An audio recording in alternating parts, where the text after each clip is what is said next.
অনেকদিন বাদে এই দেশি মাগুর মাছ কিনেছি 1000 টাকা কিলো।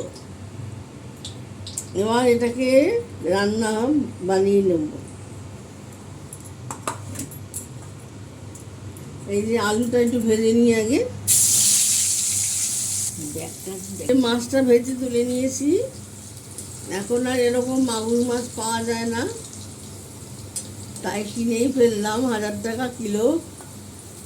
কর্তামশাই তো খুব গজর গজর করছে। আমি যে আমরা খালি মাছই খাই, আর তো কিছু করি না। একটু রসুন ফোড়ন দিলাম, কাঁচা লঙ্কা দিয়ে দিলাম, জিরে ফোড়ন দিয়ে দিলাম, তেজপাতা দিয়ে দিলাম, এই পেঁয়াজ আর টমেটোটা দিয়ে দিলাম।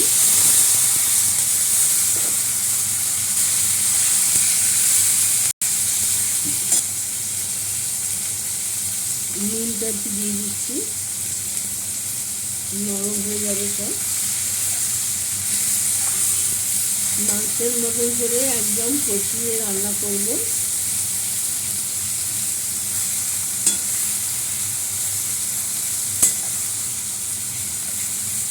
আমরা একসময় এই মাছ খুব খেয়েছি, কিন্তু এখন আর এত ভালো মাছ পাওয়া যায় না।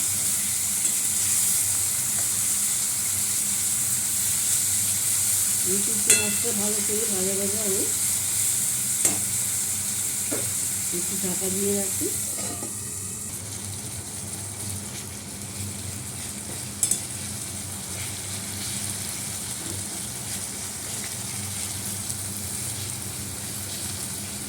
আমার পেঁয়াজটা ভাজা হয়ে গেছে, এই হলুদ গুঁড়ো লঙ্কা গুঁড়ো দিয়ে দিলাম, এই আদা বাটাটাও দিয়ে দিলাম।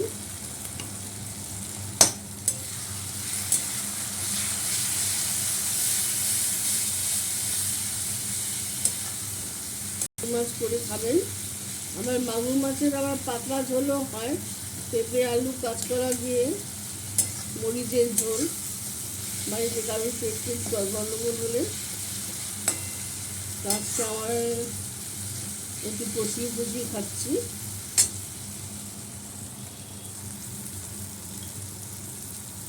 মাছটা দিয়ে দিলাম। একটা সুবিধা, মাছগুলো ভাঙে না।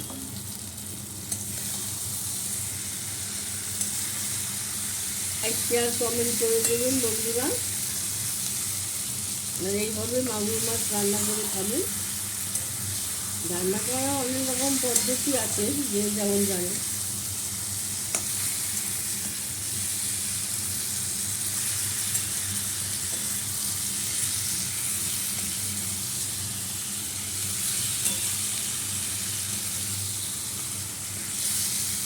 ফেসবুক থেকে দেখলে পেজটা ফলো করে দেবেন, আর ইউটিউব থেকে দেখলে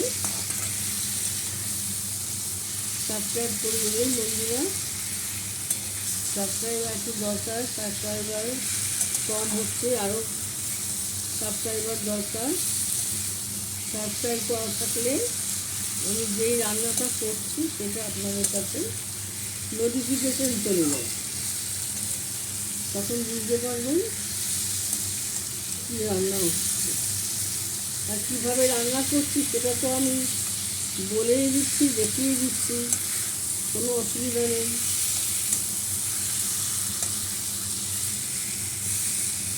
আর আমার বাড়ির লোক বলে আমার রান্না সব বাড়িতে দেখছে। যারা নিউ কামার তারা দেখো শেখার ব্যাপার আছে। আমার শাশুড়ি থেকে আমার রান্না শেখা। আর এই রান্নাটা করতো আমার সেজো ননদ, ও বানাতো, খুব সুন্দর বানাতো, দারুণ রান্না করতো, বিরিয়ানিও বানাতো। যাই সে মারা গেছে, এখন তাকে আর কি বলবেন। জল দিয়ে দিলাম, একটু ফুটবে। কিছু মনে করবেন না, আমি বলে আমার ক্যামেরাম্যান হাসছে। আমার ক্যামেরাম্যানটা খুব অসভ্য, জানেন তো, খালি হাসে আমার। আচ্ছা, এবার আলুগুলো দিয়ে দিচ্ছি। এবার এই ঝোলটা একটু ফুটুক। কি সুন্দর ঝোলের রং হয়েছে দেখেছেন বন্ধুরা, খাওয়াটা জমে যাবে।